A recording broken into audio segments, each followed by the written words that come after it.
Okay, so today we're going to talk about maintaining genetic diversity. So we've been talking about evolution, and when you think about what evolution really is at the genetic scale, evolution is the change in allele frequencies over time. There are four forces that cause evolution, and when you think about some of these forces can either increase genetic diversity or some of them can reduce genetic diversity. So I'm going to go through and talk about which ones do what. So first, mutation. When you have mutations that come into a population, that ends up increasing the genetic diversity. In terms of selection, when you have selection, that actually decreases the genetic diversity because you have an allele that either, with a strong selection, that allele either gets fixed and then that other allele gets lost. And so you're either getting a fixed allele where every individual in the population has that same allele, so there's no variation there, or you're getting a lost allele where you're losing that allele altogether. So selection actually reduces genetic diversity. Migration increases genetic diversity because when you have migration and gene flow, you have alleles mixing between populations.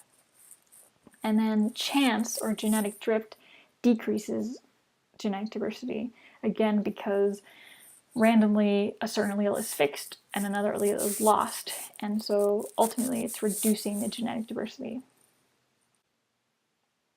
So in terms of increasing genetic diversity, migration does this really quickly and really easy. It's really fast. Migration increases genetic diversity just by moving individuals around. When we think about mutation, this increases genetic diversity, but it's not fast or easy. It's slow and happens over a long period of time. And I want to talk in more detail about mutation and how mutation can increase genetic diversity. So we have different types of mutations. The first one is deleterious, meaning it's a mutation that's bad for fitness, and these mutations over time are going to be lost. And then we have favorable mutations. These are relatively few, but then over time these will be selected for, and so these mutations will be gained. So you also have mutations that are sometimes favorable. And when you have mutations that are sometimes favorable, when they act with stabilizing selection, this actually increases and maintains genetic diversity.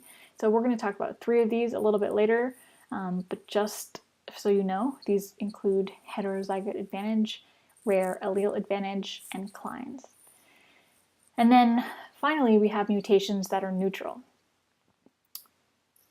I want to talk a little bit more about neutral mutations. So most of the genetic diversity observed in a population is likely to represent neutral alleles. The reason for this is because we have so much non-coding DNA that if you have a mutation in that non-coding DNA, it is going to be neutral. It's not going to affect function or your fitness. And so if we do have mutations in these alleles, we are likely to not really see an advantage to them. So most of our mutations are neutral, and also when we have these neutral mutations, most of these mutations are lost early. And the reason for this is because if you have a new mutation that comes into a population, it's going to be pretty rare, and so it's going to quickly just be lost out of the population. Okay, so I want to kind of explore these neutral mutations and how neutral mutations maintain polymorphism. You probably recognize this. This is our simulation program. And what I've done here is I've created a starting allele frequency of A1 at 0.4, and then you'll notice that the fitnesses are all equal. We have no mutation.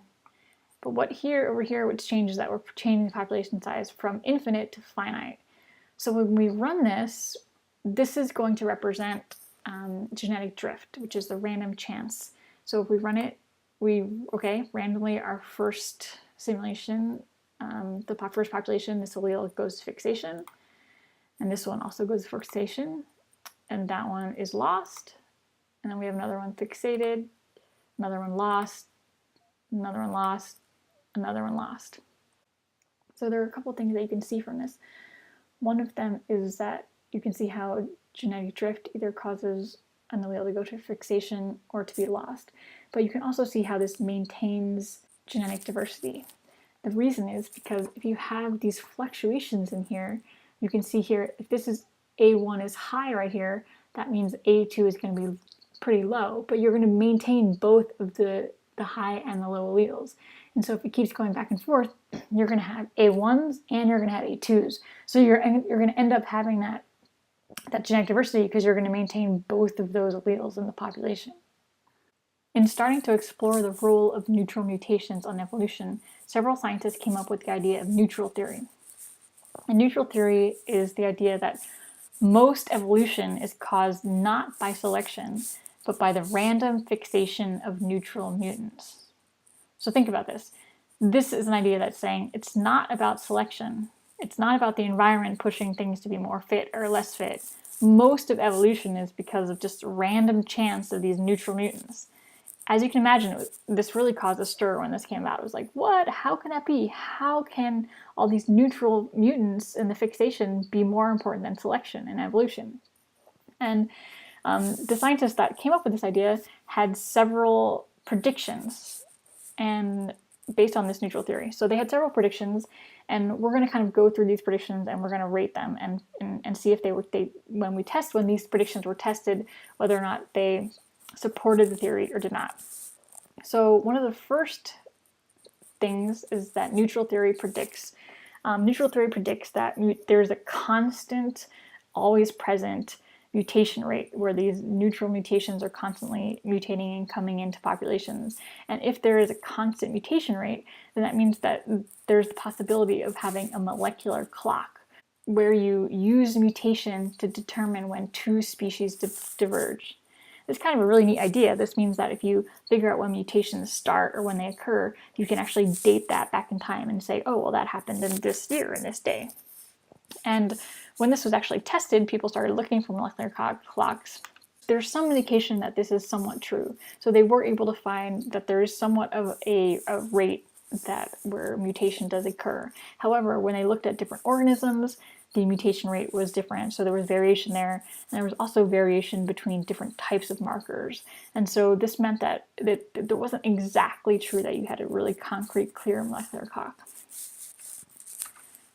Neutral theory also predicts that there is going to be higher polymorphism in non-coding regions. And when scientists tested this, they found this was definitely true. So if you think about it, we talked about this earlier, but if you have non-coding regions, then you have mutations that come in there, then those mutations aren't really going to change the function of an organism. So they may be allowed to stick around. So you're going to see that there's a lot of polymorphism in those areas.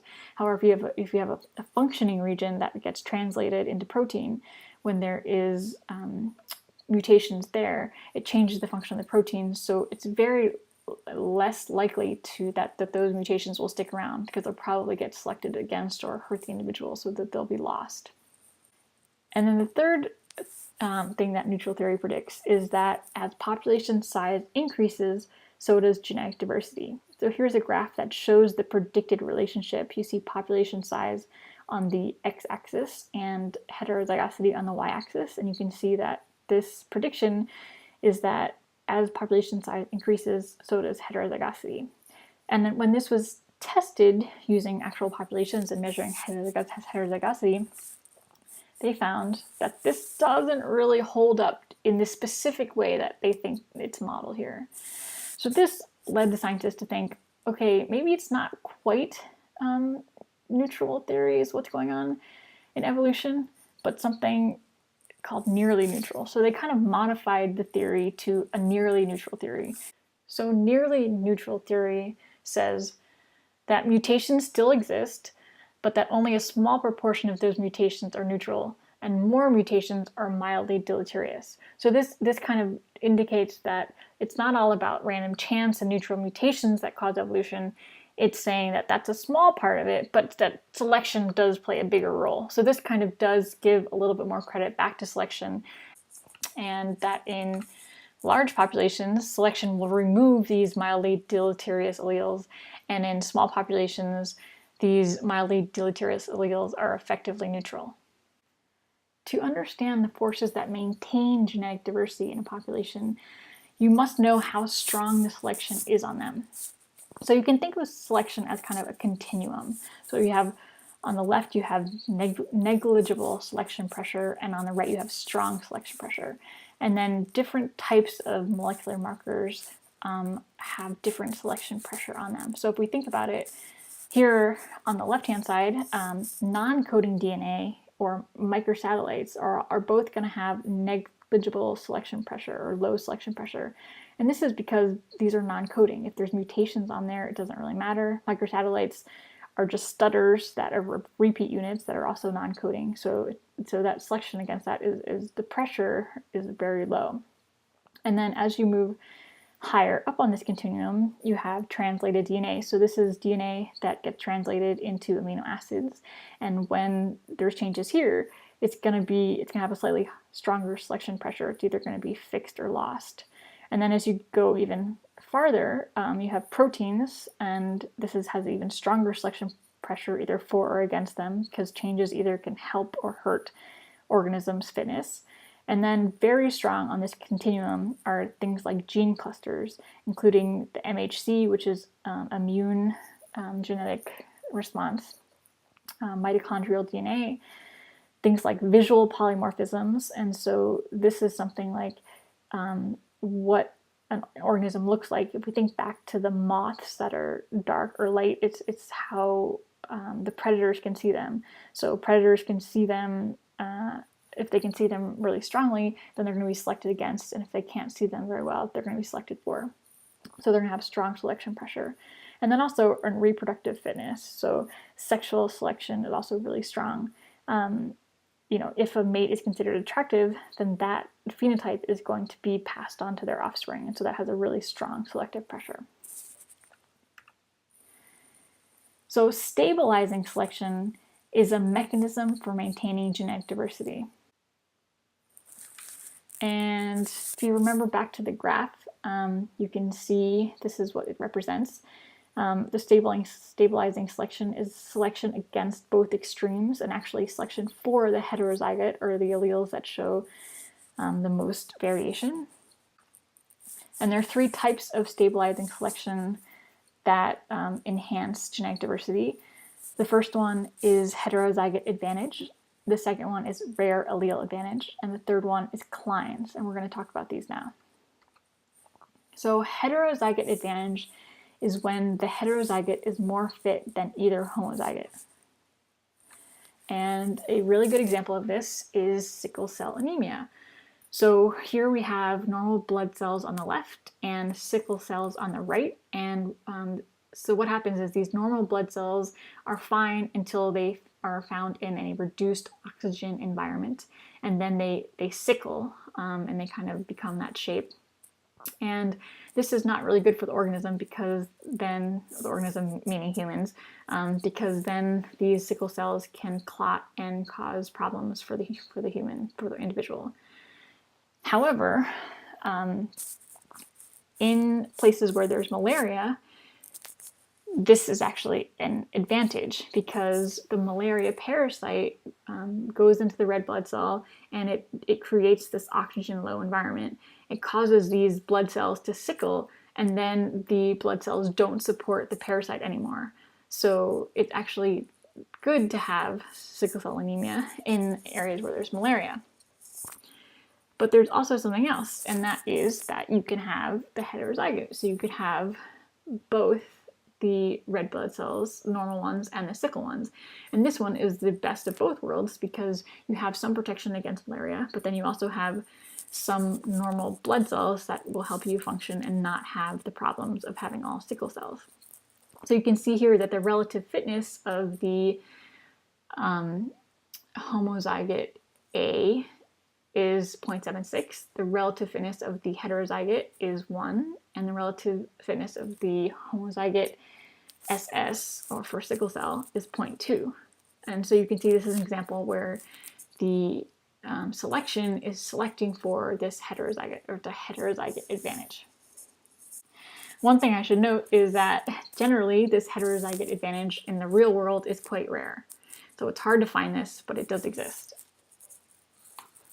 So the second type of stabilizing selection that maintains genetic diversity is called the rare allele advantage. And this is where you have an allele that's advantageous when it's rare, and then deleterious when it's common. So let's think about how this works. We have two alleles, we have A1 and A2. let's say that A1 starts off and it's relatively rare, so it starts off here at 0.1. Now over time, because it's advantageous when it's rare, this A1 will be selected for. And because it's selected for, it will be passed on to different generations, and it'll become more and more common. So it'll go up to 0.4, then 0.6, then 0.8, and we're talking about allele frequency here. And then at this point, A1 is no longer rare. So then what A2 is actually going to be selected for.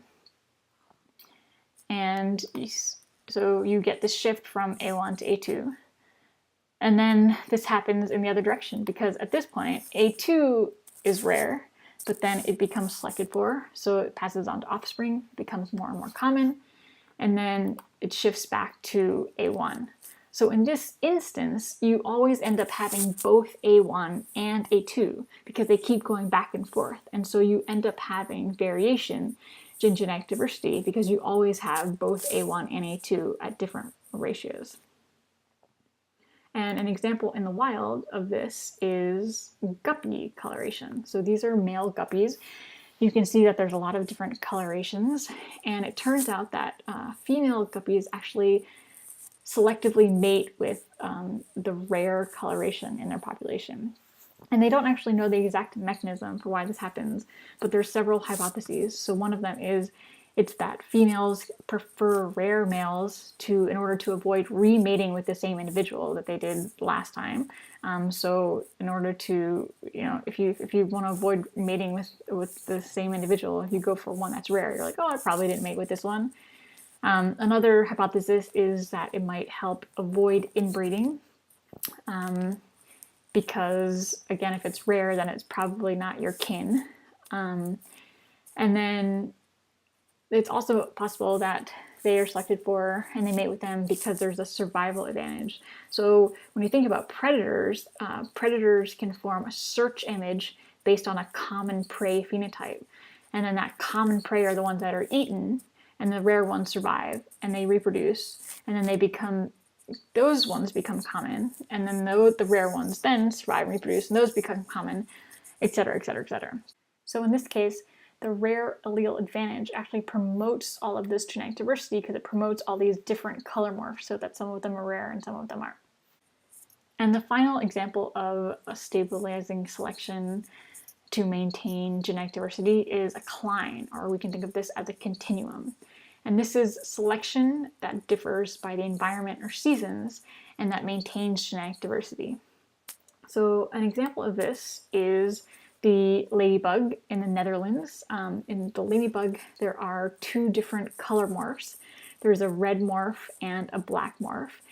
And this cline was related to temperature because these black bugs are able to absorb more heat.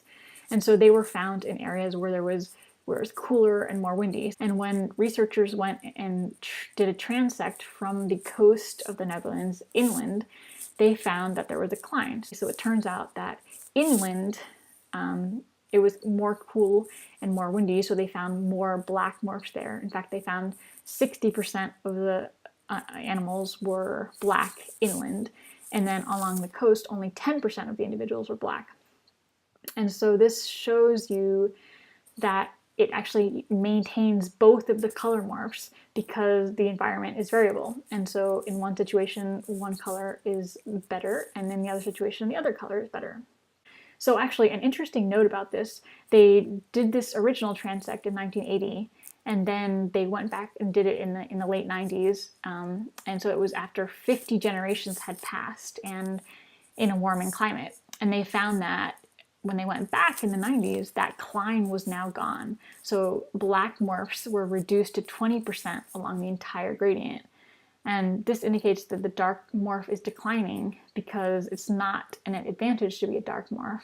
And with climate change, it's not really needed to have that potential to hold on to the warmth.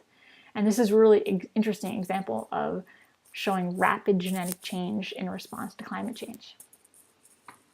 So when we talk about maintaining genetic diversity, when we think about large populations, it's pretty easy to maintain genetic diversity in large populations because we just have a lot to start out with, so it's easy to maintain. But when we think about small populations, it's a bit more challenging. And the reason that it's challenging to maintain genetic diversity in small populations is because genetic drift is such a big part of what goes on in small populations, and drift can overcome selection, meaning that genetic drift randomly changes the allele frequencies before selection has time to act. So it's not really about what the environment is encouraging in terms of fitness, but it's just random chance what actually is selected for. Also, in small populations, the effectiveness of selection is reduced. And here's a graph that shows that. So here you can see on the x-axis you have population size, and on the y-axis you have the effectiveness of selection. And then these lines represent the selection coefficient. So this top one up here is 0.1, the selection coefficient. That's a really high selection coefficient. So it's a really strong selection. And down here it's 0.001, that's a weak selection. So when we look at this graph, we can see that at populations near zero, or really small populations, regardless of the selection coefficient, the effectiveness of selection is all very low. And then you can see when the selection is strong and that population size goes up, then quickly that effectiveness selection takes over, and the selection actually can drive the population and drive allele frequencies. However, this is weaker as the selection goes down. So as you have less and less selection, it takes much longer to really for that selection to be effective. All right, so that is all we're going to talk about today.